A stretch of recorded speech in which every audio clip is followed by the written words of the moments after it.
ஒரு மாநில பொறுப்புல எந்த அரசியல் அதிகாரமும் இல்லாத ஒரு அண்ணாமலையால் கோடிகளுக்கு அதிபதியாக முடிவது எப்படி? 246 பிளாட்டுகளை கட்டி வித்தா 2200 கோடி வரைக்கும் அண்ணாமலைக்கு கிடைக்கும். இதுல யார் யார் பார்ட்னர் அப்படின்னா திமுகன்ற மட்டும் ஒரு வார்த்தையில போடுறீங்கல்ல, யாருகிட்ட, எப்போ, எவ்வளோ? திமுகனா எந்த திமுக நபர்கிட்ட இருந்து வாங்குனீங்க? நான் வந்து அரசியலும் செய்யக்கூடாது, தொழிலும் செய்யக்கூடாது. உங்களை யாருங்க தொழில் செய்யக்கூடாதுன்னு சொன்னா செய்யுங்க. எப்படி செய்யறீங்க? அண்ணாமலை தனி கட்சி ஆரம்பிச்சிடக்கூடாது. அப்படி ஆரம்பிச்சுட்டா பாஜக பலவீனமாகும். அண்ணாமலை, டிடிவி தினகரன், ஓபிஎஸ் இவங்க எல்லாம் சேர்ந்து விஜயோட கை கோர்க்கிறதுக்கு ஒரு தனி பிளான் போகுது.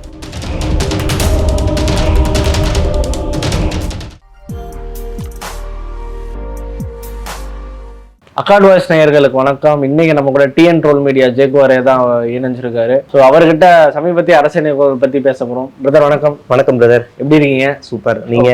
நான் நல்லா இருக்கேன் பிரதர். ஓகே, உங்களோட சமூக வலைத்தளங்கள் கொடுக்குற இன்டர்வியூ எல்லாமே பாக்குறோம். பல்வேறு விஷயங்களை நீங்க ஓப்பனா பேசுறீங்க. அந்த வகையில அண்ணாமலையை பத்தி ஒரு விஷயம் கேள்விப்பட்டோம். அவர் இப்போதைக்கு அரசியல் எதிர்காலம் இல்லைன்றதுனாலயும் என்னமோ தெரியல, அவரு சொந்தமா கம்பெனி ஆரம்பிச்சு ஒரு ரியல் எஸ்டேட் பிசினஸ் பார்க்க போயிட்டாருன்ற மாதிரி கேள்விப்பட்டோம். இந்த விஷயம் எவ்வளவு அளவு உண்மை? அது உண்மையா? கண்டிப்பா உண்மைதான். அதை ரிவீல் பண்ணது வந்து திமுகவோ இல்ல அதிமுகவோ இல்ல வேற ஏதோ ஒரு ஆளுங்களோ யாரும் கிடையாது.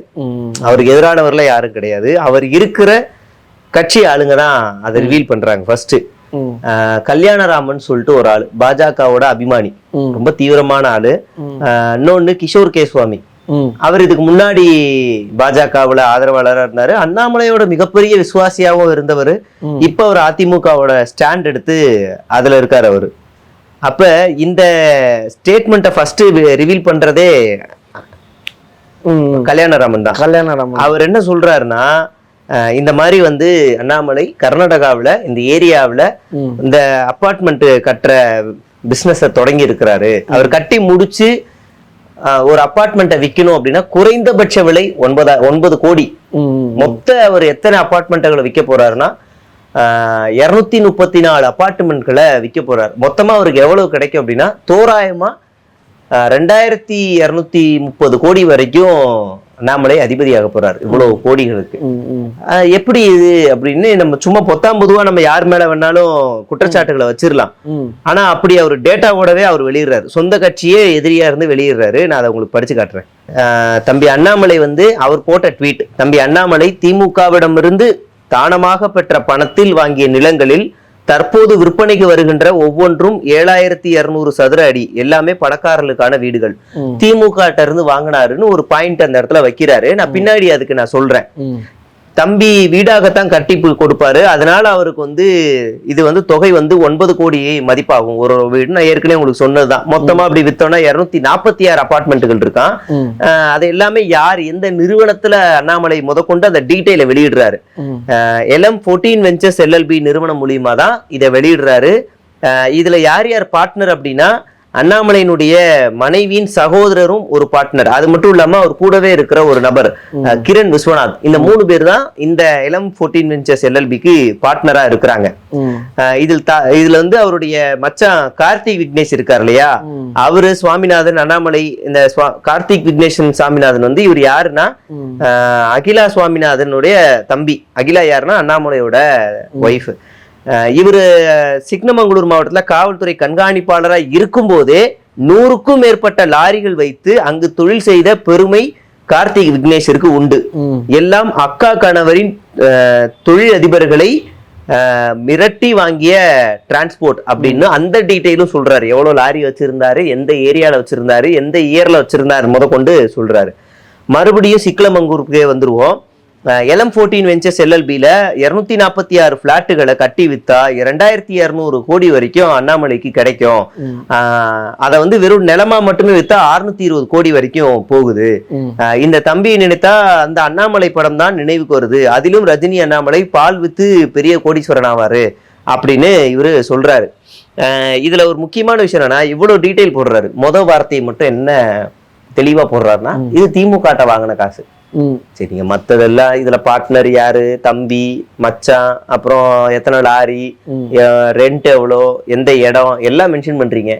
திமுகன்ற மட்டும் ஒரு வார்த்தையில போடுறீங்கல்ல, யாருகிட்ட, எப்போ, எவ்வளோ, எந்த தேதியில, எந்த வருஷத்துல வாங்கினாருன்ற டீட்டெயில் எதுவுமே இல்ல. திமுகனா எந்த திமுக நபர்கிட்ட இருந்து வாங்குனீங்க, கட்சியை கொடுத்துச்சா இல்ல திமுகவுல இருக்க நபர் யாராவது கொடுத்தாங்களா, அந்த டீட்டெயில் இதுல இல்ல. அடுத்ததா சரி எதுக்காக திமுக அவர் கொடுத்தது, என்ன டீலிங்காக கொடுத்தது, அந்த டீலிங் இல்ல. அப்ப கார்னர் பண்ணும்ல ஏதாவது ஒண்ணு. இவர் இந்த கல்யாணராமன் கைது செய்யப்படும் போது அண்ணாமலை மாநில தலைவர், அப்ப இவங்க 2 பேருக்கும் ஒரு பர்சனல் வெஞ்சன்ஸ் ஏற்பட்டுருது. அதுல பழி வாங்குறது தான் கல்யாணராமன் இந்த டேட்டாவை அவுத்து விட்டுறாரு. இது இல்லாம இவருக்கு எவ்வளவு சொத்து மதிப்புகள் இருக்கு, எவ்வளவு என்னென்ன இருக்குங்கிறதெல்லாம் கிஷோர் கே சுவாமி தனியா ஒரு ட்வீட் போடுறாரு இங்கிலீஷ்லயே. அதை நம்ம டிரான்ஸ்லேட் பண்ணி நான் வீடியோவும் வெளியிட்டு இருந்திருக்கேன். இப்ப இந்த குற்றச்சாட்டுகள்ல அண்ணாமலைகிட்ட ஒரு நிருபர் போய் கேட்கிறாரு. நான் நினைச்சேன் அண்ணாமலை மறுப்பாருன்னு நினைச்சேன். நான் என் வாழ்க்கையை வாழ்றதுக்கு என் வாழ்க்கையை நான் வாழ்றேன். ஆமா ஆமா, நான் வந்து அரசியலும் செய்யக்கூடாது, தொழிலும் செய்யக்கூடாது. உங்களை யாருங்க தொழில் செய்யக்கூடாதுன்னு சொன்னா? நீங்க தொழில் செய்யக்கூடாது, ஏழையாருன்னு யாரு சொன்னா? செய்யுங்க. எப்படி செய்யறீங்க? Annamalai is not X person in Tamil Nadu.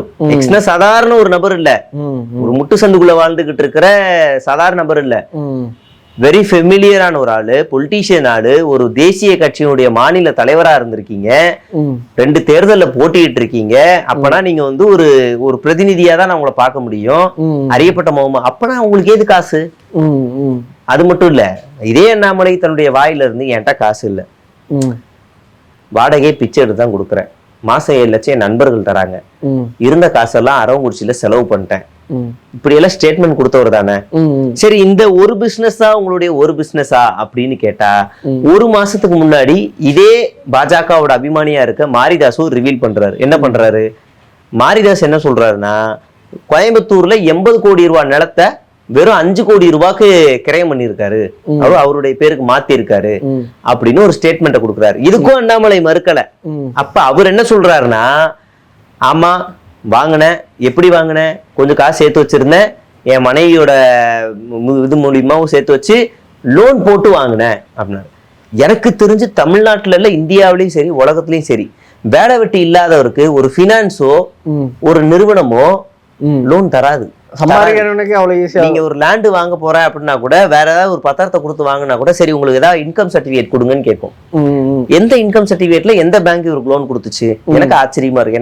என்னால பர்சனல் லோனா ஒரு 3 லட்சம் கூட வாங்க முடியல, மாசம் 30,000 சம்பளம் எனக்கு, அது என்னாலயே வாங்க முடியல. அப்பனா ஆச்சரியமா இருக்கு, எப்படி இவரால வாங்க முடிச்சுன்னா ஆச்சரியமா இருக்கு. அது கோடிகள்ல வாங்கியிருக்காரு.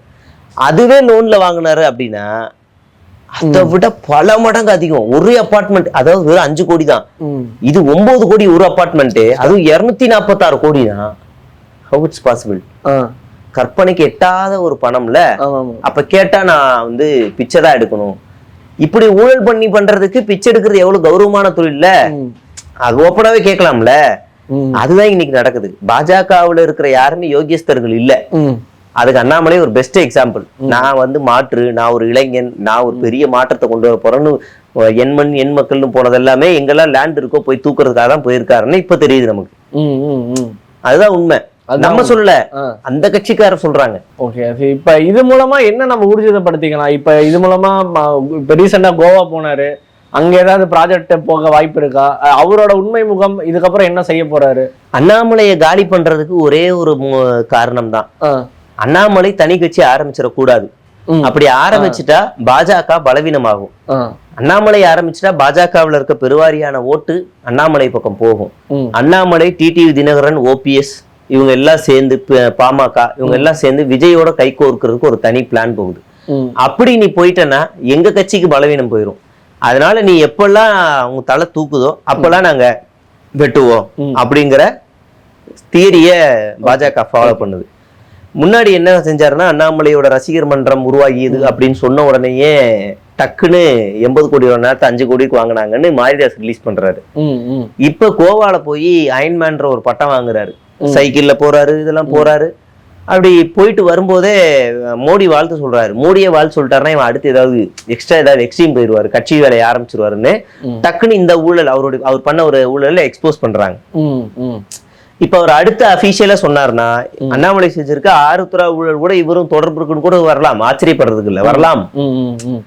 அப்ப இந்த கட்சி ஒரு மாநில பொறுப்புல எந்த அரசியல் அதிகாரமும் இல்லாத ஒரு அண்ணாமலையால் கோடிகளுக்கு அதிபதியாக முடிவது எப்படி அப்படின்ற ஒரு கேள்வி நம்மகிட்ட வருது. ஓகே, கண்டிப்பா. இப்ப நாங்களும் கேள்விப்பட்ட மிக முக்கியமான விஷயம், அண்ணாமலை அவர்கள் தனி கட்சி ஆரம்பிக்க போறாரு. இவ்வளவு நாள் பாஜகவுக்கு விசுவாசமா இருந்த ஒருத்தர், அவருக்கு இந்த ஐடியா எப்படி வந்துச்சு, நம்ம தனி கட்சி ஆரம்பிக்கணும் அப்படின்ற ஐடியா அவருக்கு எப்படி வருது? அதாவது அவருக்கு கட்சியை விட்டு தூக்குனது எடப்பாடியோட லாபிஸ் தான். கண்டிப்பா. நான் உள்ள வரணும்னா அண்ணாமலை தூக்குங்க, எனக்கு அண்ணாமலை இருக்கக்கூடாது. ஏன்னா ஒரு கட்சியுடைய எதிர்கட்சி தலைவரா இருக்கிறவர், ஒரு கட்சியோட பொதுச் செயலாளராக இருக்கிறவரை பார்த்து அண்ணாமலை என்ன கேள்வி கேட்டாருன்னா, அவர் ஒரு தற்குறி, கிணத்துல விழுந்த குதிரை தவளைங்க மாதிரி அப்படின்லாம் வார்த்தைகள்லாம், கடுமையான வார்த்தைகள்லாம் பதிவு பண்ணிட்டாரு. இதெல்லாம் எடப்பாடி பழனிசாமி கொஞ்சம் ஈகோ ஆயிருக்கும்ல. அப்ப இவனா கூட்டணிக்கு வர அண்ணாமலை இருக்கக்கூடாது. பட் அப்ப அதிமுக பாக்குது, பாஜக பாக்குது, அண்ணாமலையா பாஜக அதிமுகவா? அதிமுக தான் பாஜகவுக்கு வேணும். 100 அண்ணாமலை கூட பாஜக காலி பண்ணும், அதிமுக தான் வேணும். அப்ப அந்த டீலிங் அவங்களுக்கு பிடிச்சிருந்துச்சு, அதனால அண்ணாமலையை தூக்கிட்டு இதை தூக்கிடுறாங்க. இந்த வெறுப்புல போன அண்ணாமலைக்கு டம்மியான பொறுப்பு மட்டுமே கொடுக்குறாங்க, தேர்தல் பொறுப்பாளர். அதுல ஒரு பெரிய பொறுப்புலாம் கிடையாது.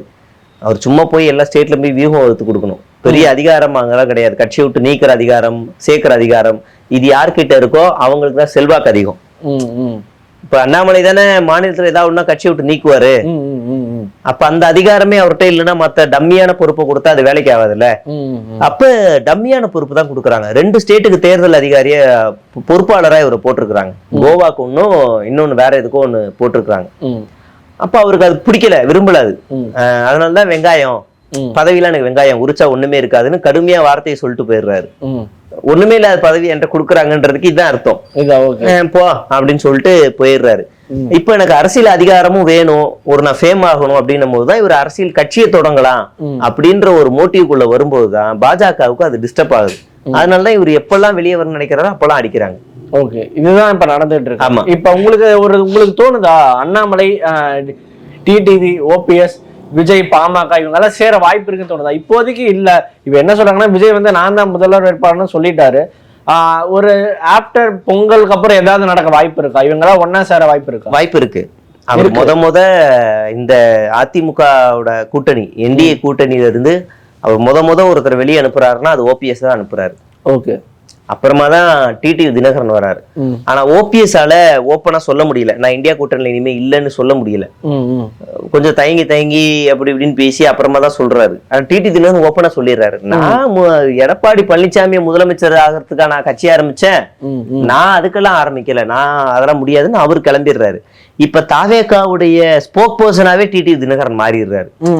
இந்த இதெல்லாம் பார்க்கும்போது நமக்கு யூகிக்க முடியும் இவங்களை வெளியில அனுப்புனது யாரு அப்படின்னா இவர்தான், அண்ணாமலை தான். ஏன்னா இங்க 2024 நடந்த நாடாளுமன்ற தேர்தல்ல இவங்களுக்காக அதிகமா அண்ணாமலை ஒர்க் பண்ணிருக்காரு. இந்த கூட்டணிக்குள்ள இவங்களை கூப்பிட்டு வந்தாரு. டிடிவி தினகரனையும் ஓபிஎஸ்சியும் பாஜக கூட்டணிக்குள்ள கூப்பிட்டு வந்தாரு. அப்ப அவர்தான். இப்ப அவர் வெளியில போனதுக்கு அப்புறம் நீங்களும் வெளியே வந்துருங்க, நீங்க நாயனா நாகேந்திரனுக்கு எதிராக செயல்படுங்க, இது ஒரு காரணமா வச்சுட்டு வாங்க அப்படின்னு டிடிவி தினகரனை சொல்லி டிடிவி தினகரன் வெளியே வராரு. இப்ப டிவிகேவோட ஸ்போக் பர்சனாவே மாறிடுறாரு. இப்ப இந்த டீம் எல்லாம் சேரும். இதெல்லாம் நம்ம வச்சு பார்க்கும்போது யூகிக்க முடியும், இது எல்லாமே ஒண்ணு சேர்ந்து டிவிகே கூட உள்ள போகும். இப்ப இறுதியா ஒரு கேள்வி, இப்ப அண்ணாமலை ஒரு செல்லா காசு அப்படின்னே கூட சொல்லிடலாம். இந்த எலெக்ஷன்ல எந்த பவருமே இல்லை, அவருக்கு எந்த அதிகாரமும் இல்லை, எந்த தாக்கத்தை ஏற்படுத்த முடியாத இடத்துலதான் இருக்காரு. பட் சம்வாட் ஆப்டர் பொங்கல் அவர் ஏதாவது பண்ணுவாரா, தாக்கத்தை ஏற்படுத்துவாரா? தாக்கம் எல்லாம் யாருமே ஏற்படுத்த மாட்டாங்க, எந்த தாக்கமும் வராது. நீங்க பொங்கலுக்கு அந்த படம் ரிலீஸ் ஆகுது ஜனநாயகம், அதுவே ஒரு 5 நாள் பேசுவாங்க, அவ்வளவுதான். இந்த சிறுவண்டுகள்ல அந்த படத்துல வர பாட்டை வச்சு ரீல்ஸ் பண்ணுவோம் ஒரு 10 நாளைக்கு, அவ்வளவுதான். அதுக்கு மேல எந்த தாக்கமும் எதுவும் பெருசாலாம் வராது. எப்ப அந்த தாக்கம் வரும்னா தேர்தலுக்கு முன்னாடி நாள் கேம்பெயின் பண்ணக்கூடாது, அதுக்கு முன்னாடி நாள் ஒண்ணு இருக்குல்ல, அன்னைக்குதான் பண்ணுவாங்க. அன்னைக்குதான் அந்த தாக்கம், ஃபீவர் எல்லாமே நம்ம அப்படியே பரபரன்னு இருக்கும். இந்த ஒரு வாரம் தான். அப்ப யாராவது ஒரு கூட்டணி ஸ்டாண்ட் எடுப்பாங்கல்ல, அதுதான் பெரிய தாக்கத்தை ஏற்படுத்தும். இன்னைக்கு ஓட்டுனா இந்த ஒரு வாரம் இருக்குல்ல, அந்த ஒரு வாரத்துல யாராவது ஒருத்தர் கூட்டணியை ஜம்ப் ஆவாங்கல்ல, அதுதான் பெரிய பொருளாகும், பேசும் பொருளாகும். அந்த ஒரு வாரம் அவங்களை கட்டுக்குள்ள வச்சுக்கிறது தான் பெரிய சவால். அந்த கூட்டணி உடையாம யாரு எங்க தாவி போயிடாம பாத்துக்கிறது தான் பெரிய சவால். ஆமா. ஓகே, இதே மாதிரி இன்னொரு நேர்காணல சந்திப்போம். உங்க நேரம் கொடுத்து பேசுனதுக்கு நன்றி. நன்றி ப்ரோ.